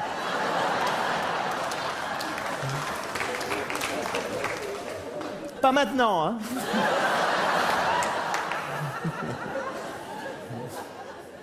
Alors, le moment où l'homme est le plus vulnérable dans la relation, c'est quand il se rapproche de sa partenaire, chargé de cette énergie sexuelle, et qu'à travers la relation sexuelle, il souhaite se rapprocher émotionnellement d'elle. Et qu'à ce moment-là, elle lui dit « Non, mon chéri, pas ce soir. Mal à la tête. » Là, l'homme, il prend 20 claques dans la figure. Et petit à petit, un homme peut progressivement arrêter de proposer de faire l'amour. Pas qu'il n'a plus envie, mais parce qu'il a peur de se prendre la porte sur le nez.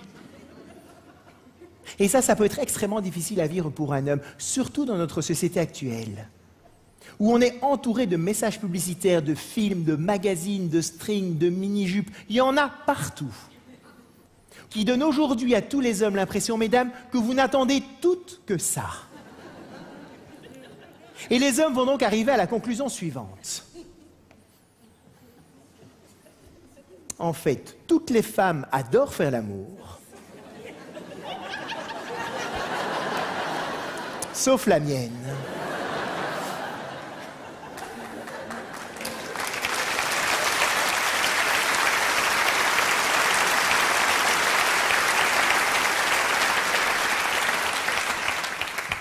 Pas de bol, quand même.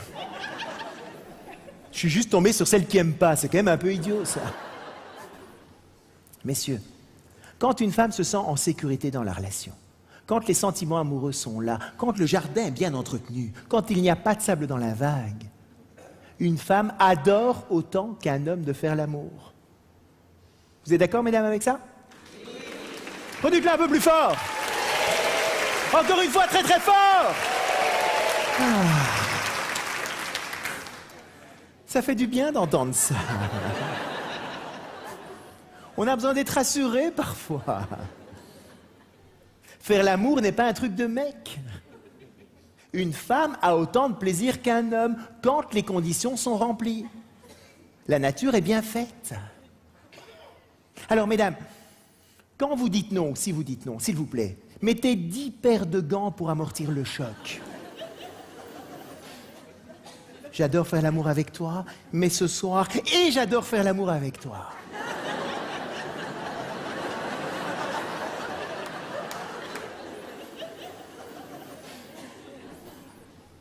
Et si jamais c'est parce qu'il y a un peu de sable dans la vague, ça vaut peut-être le coup de dire « Écoute, il faudrait peut-être que je parle un peu d'abord. » Là, on va vous écouter.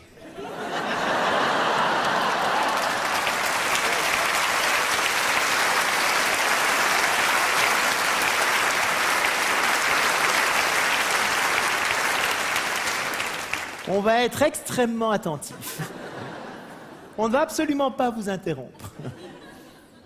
Alors, faire l'amour n'est évidemment pas un chantage. Mais si c'est ce que vous ressentez, ça vaut peut-être le coup de le dire. Et puis de passer ce merveilleux moment ensemble. Parce que c'est quand même quand on fait l'amour de manière régulière que l'on parvient à garder une certaine intensité dans les sentiments que l'on a l'un envers l'autre. Alors, on peut peut-être aussi parfois négocier. Pour ne pas que ce soit juste oui ou non. En comprenant qu'en fait, il y a différentes manières de faire l'amour. Il y a ce que j'appellerais la manière classique. C'est le fait maison. La bouillabaisse à Marseille. La choucroute à Strasbourg. Bon petit plat cuisiné. Corinne a envie de faire l'amour, moi aussi, on prend le temps, on fait chauffer le four, on passe un merveilleux moment tous les deux. Temps de cuisson 30 à 40 minutes. Alors, je vous donne le temps de cuisson pour vous aider à prendre conscience que ça ne bouffe pas spécialement toute la nuit. D'accord? Oh, on va être crevé demain.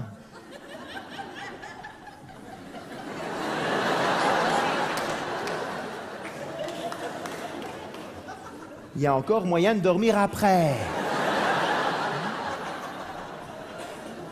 Faut pas spécialement aller se coucher à 5 heures du matin pour ça.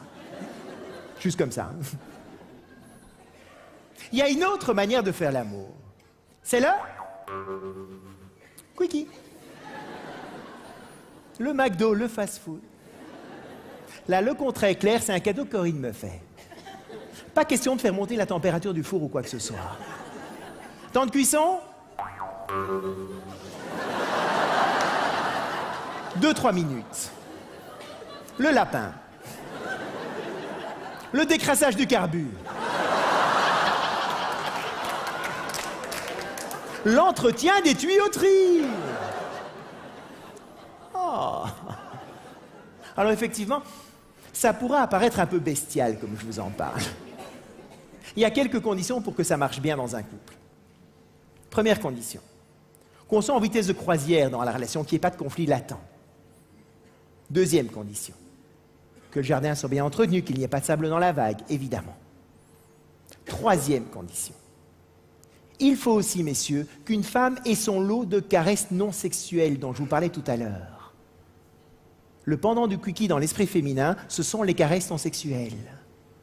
Et messieurs, il faut laisser au moins une demi-heure entre une caresse non sexuelle et un quickie. Je les connais. Oh, ma chérie, un petit cookie? Non. Non sexuel, c'est vraiment non sexuel, on est bien d'accord. Il faut aussi qu'on mange régulièrement à la maison. Aller manger au McDo tous les jours, c'est quand même un peu indigeste. Et il faut aussi, de temps en temps, qu'on se fasse un petit resto gastronomique.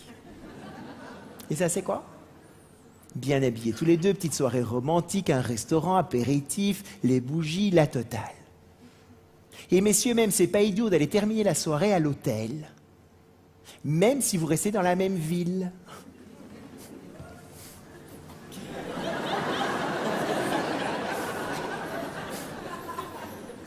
Pourquoi est-ce que j'irais dépenser des sous dans une chambre d'hôtel alors qu'on a notre chambre juste à côté? Il y a des hommes qui voient pas trop. Messieurs, quand une femme est dans son cadre familier, malgré elle, avec ses 10 dossiers ouverts en permanence, elle va voir la toile d'araignée qui est au plafond. Et elle va se dire, il va falloir que je fasse quelque chose demain. Elle va avoir peur de faire du bruit, que les enfants se réveillent ou les voisins ou quoi que ce soit.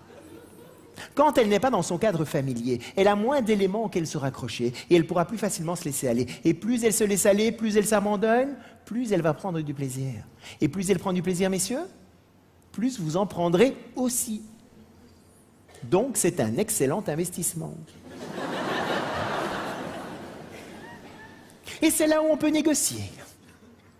Je peux m'approcher de Corinne, lui proposer de faire l'amour et elle va me dire: oh, écoute, ce soir, je suis un peu fatigué, mais si tu veux un petit cookie, il n'y a pas de problème. Ouais. Ou bien elle peut me dire: bah, un petit cookie ce soir, sinon demain je serai plus en forme, on peut se faire un fait maison. Bah, un cookie ce soir, un fait maison demain, moi ça me va, je prends les deux. Hein. Pourquoi choisir? C'est pas juste oui ou non. Et on peut alors chacun être respecté dans ce qu'on est prêt à donner et à partager dans ces merveilleux moments-là. Et c'est là où on a un bon régime alimentaire. On mange régulièrement à la maison. De temps en temps, on n'a pas trop le temps. On se fait un petit quick. Et puis de temps en temps, on se prend le temps d'une bonne bouffe. Et quand on mange comme ça, il n'y a aucune raison d'aller manger ailleurs. Bon appétit!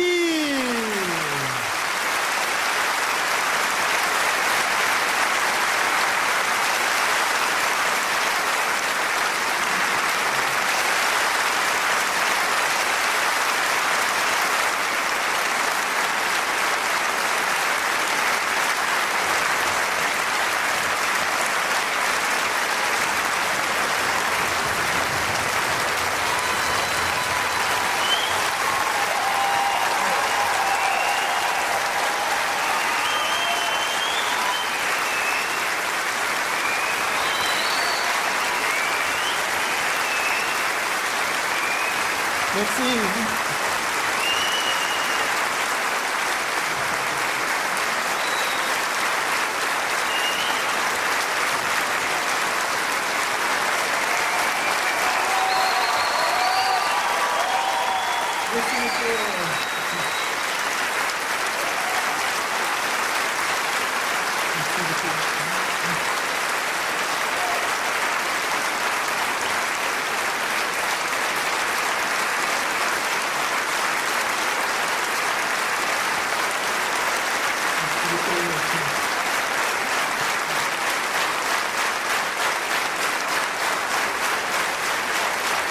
Alors,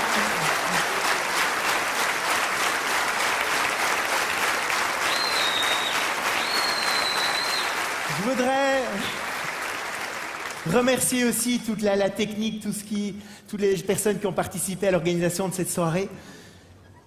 Et puis il y a aussi une personne un peu particulière pour moi. Souvent on me demande après un spectacle, on me dit mais est-ce que Corinne existe vraiment? C'est un peu Madame Columbo, hein. On en parle beaucoup, mais on la voit jamais. Elle est là ce soir. Alors je vous demande de l'accueillir, si vous voulez bien. Je vais la chercher.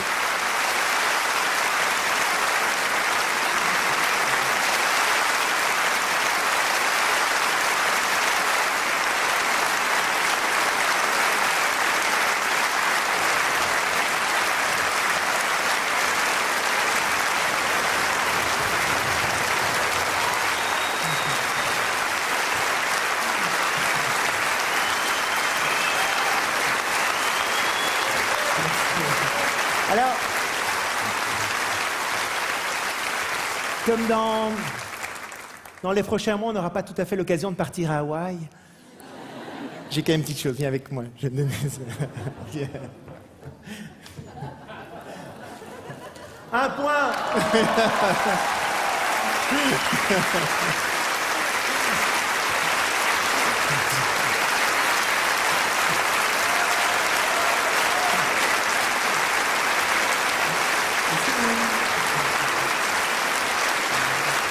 Merci beaucoup.